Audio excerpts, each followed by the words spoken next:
I still can't believe it, even now, months later. My wife has a secret son. A son she kept from me for over a decade. And I found out not from her, not in a tearful confession, but by overhearing her whisper it to her sister, late at night, thinking I was asleep. My entire world, everything I thought I knew about my life, my marriage, my wife, just imploded in that single moment. Was I wrong for not confronting her immediately? Should I have just walked out then and there? Tell me, honestly, if you would have done the same thing. It all started, I suppose, like any other love story. Sarah and I met in college. She was this bright, vivacious art history major with a laugh that could light up a room, and I was just a quiet engineering student, completely smitten.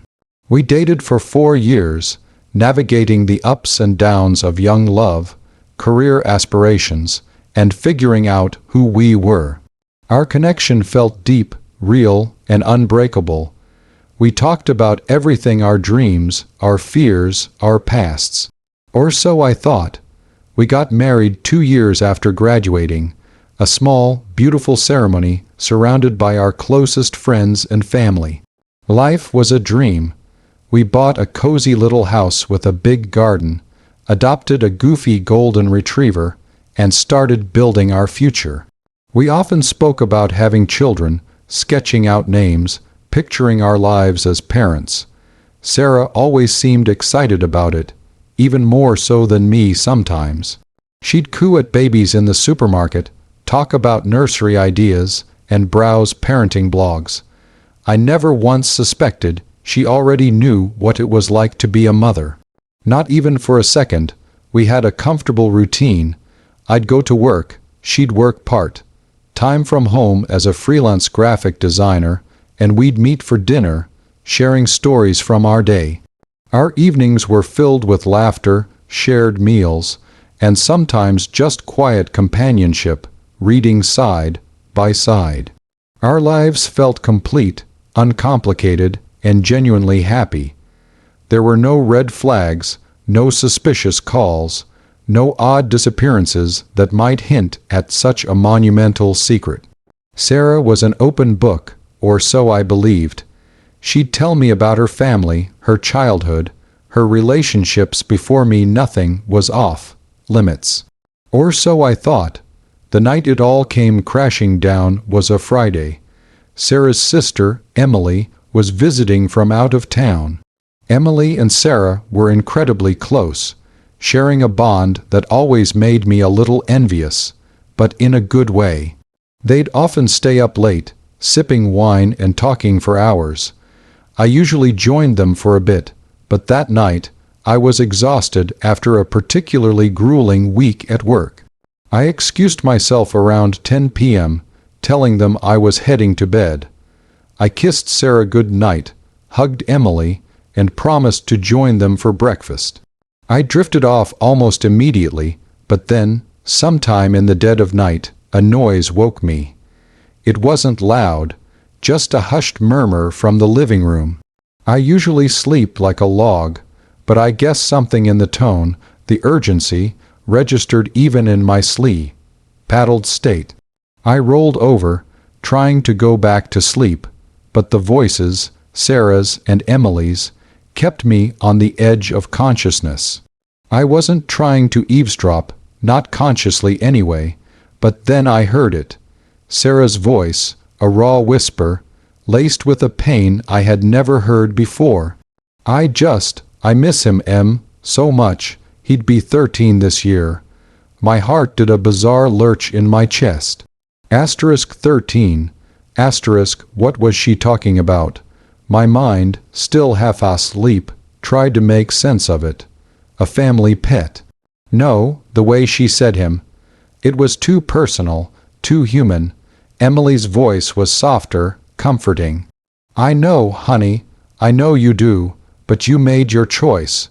It was the right thing to do, given everything. A cold dread began to spread through me, chilling me from the inside out. I lay there, absolutely frozen, my breath catching in my throat. I couldn't move, couldn't speak, couldn't even close my eyes. I just listened, my ears straining, every nerve ending screaming in silent alarm. Sarah sniffled. Right thing, maybe for him, maybe for everyone else. But what about me? I'm his mother. How could I just give him up? Give him up. My blood ran cold. The words echoed in my head, forming an impossible puzzle. Asterisk 13, son, mother. Give him up. Asterisk it slammed into me with the force of a physical blow. Sarah had a son she gave up. A secret son. For 13 years, she had carried this secret, lived with this pain, and I, her husband, the person who shared her bed, her life, her dreams, knew nothing about it. The world tilted on its axis. The comfortable reality I had built with her shattered into a million pieces. I felt a visceral shock, a betrayal so profound it stole the air from my lungs. I lay there, pretending to be asleep, listening to bits and pieces of their hushed conversation, each word a shard of glass piercing my heart. They spoke of a difficult time, of being young and scared, of a desperate decision made under pressure. They mentioned an ex-boyfriend, a brief whirlwind romance before we met, and a pregnancy that blindsided her. The details were vague, fragmented, but the core truth was undeniably clear. My wife had a child, a son, somewhere out there, and I had no idea. The rest of the night was a blur of agonizing silence. I didn't move, didn't make a sound. My mind raced, trying to process this monumental revelation. Who was he? Where was he? Why did she keep this from me? All the while, the woman I loved, the woman I trusted implicitly, was just a few feet away, her hushed sobs punctuating the quiet night, unknowingly destroying my world. When dawn finally broke, I felt like a ghost. I got up, showered, and went about my morning routine as if everything was normal, a mask of composure firmly in place. Sarah and Emily were already up, making coffee, their faces a little tired but otherwise calm. Sarah smiled at me, a soft, loving smile that now felt like a cruel deception. I smiled back, the effort feeling like a monumental feat. We had breakfast, made polite small talk, and laughed at Emily's jokes. All the while, the secret festered inside me, a toxic presence threatening to consume me whole. I wanted to scream, to shatter the illusion, to demand answers. But I couldn't, not yet. I needed time to think, to understand, to figure out what to do. The weight of this secret, now mine as well, was unbearable. I carried it with me through the day, through Emily's departure, through our quiet evening together. Every touch, every word from Sarah felt tainted, shadowed by this hidden child. I looked at her, truly looked at her, searching for clues, for any sign that she was hiding something so immense. But I found nothing, just the woman I loved, the woman who now felt like a stranger. So that's the situation I was in, and I had to make a choice. My entire marriage, my perception of my wife, was built on what felt like a foundation of lies. Before I tell you what happened next, I want you to pause and comment below what you would have done in my shoes. Would you have confronted her immediately, regardless of the consequences? Would you have tried to gather more information, to understand the full scope of the situation first? Would you have just walked away? What would your first move have been? I spent the next few days in a fog, going through the motions of my life, but my mind was constantly racing. I couldn't sleep, couldn't eat properly. The image of a 13-year-old boy, my wife's son, haunted me. I found myself searching online for information about children given up for adoption, trying to understand the process, the emotional toll it takes on a mother. I was desperately trying to piece together a narrative that made sense, a narrative that didn't paint my wife as a villain, but also one that acknowledged the enormous breach of trust. I considered confronting her 100 times. I rehearsed scenarios in my head, imagining her reaction, her explanations, my own fury and pain. But each time I hesitated. A part of me was terrified of what I would find out, terrified of shattering the fragile peace that still existed between us, terrified of losing her. And another part of me, a small, irrational part, hoped that maybe, just maybe, I had misheard, that my sleep-addled brain had twisted something innocent into something catastrophic.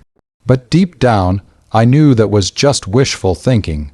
The words were too clear, the pain in her voice too real.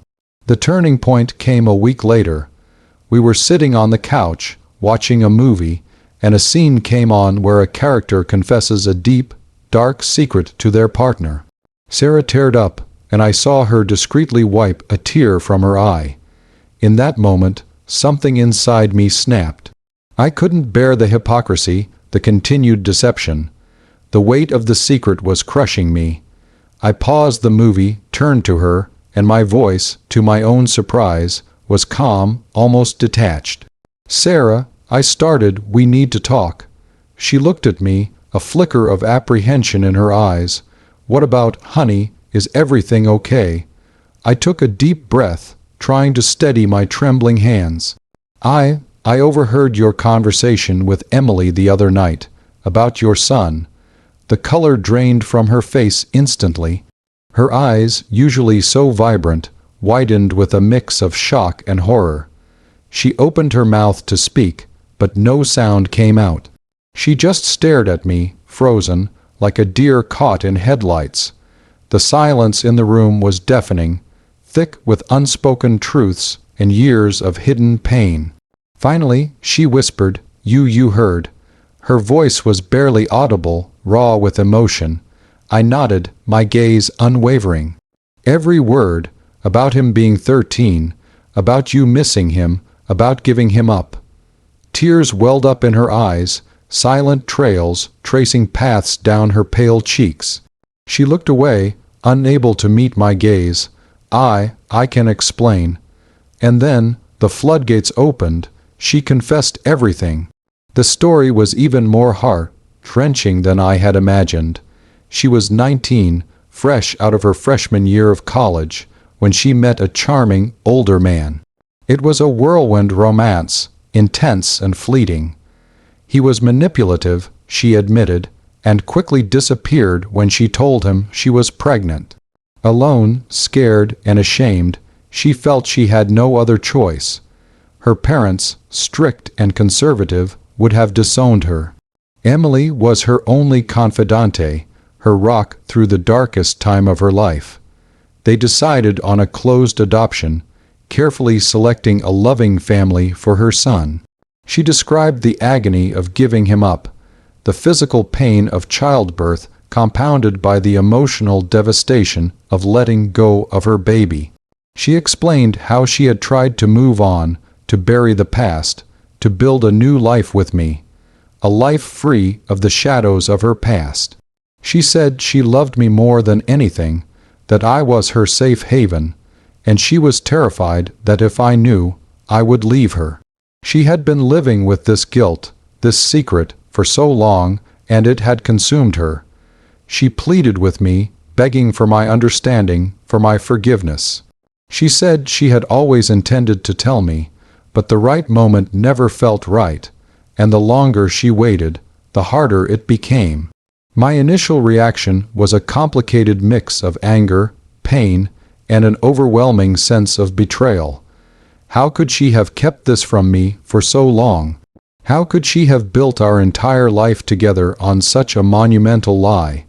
But as she spoke, as her raw pain poured out, a different emotion began to surface: empathy. I saw the 19-year-old girl she had been, alone and terrified, making an impossible choice. I saw the mother who had carried a secret burden for 13 years, aching for a child she couldn't have. It didn't erase the betrayal, but it softened the edges of my anger. We talked for hours that night, long into the early morning. I asked every question that had been churning in my mind. She answered with honesty and a profound sadness that was heartbreaking to witness. We cried together, we argued, and eventually we began to understand each other's pain. It wasn't an easy conversation, and it certainly didn't solve everything, but it was a start. The truth, finally out in the open, was a bitter pill to swallow, but it was also a cleansing one. The aftermath has been a long and difficult journey.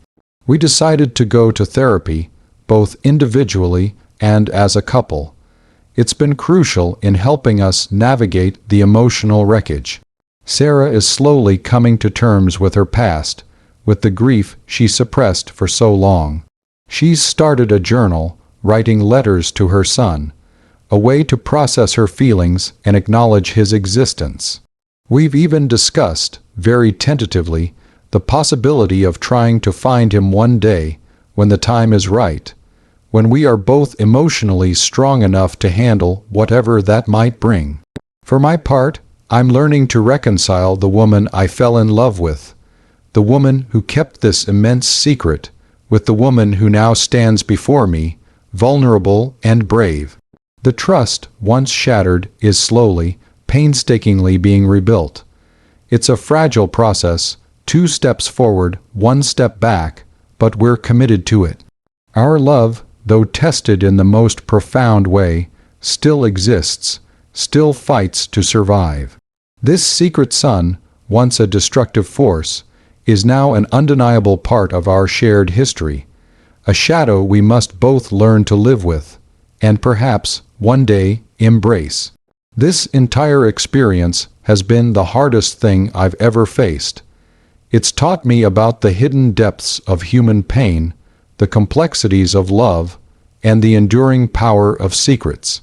It's also shown me that even when your world implodes, there can still be a path forward, albeit a difficult one, towards healing and understanding.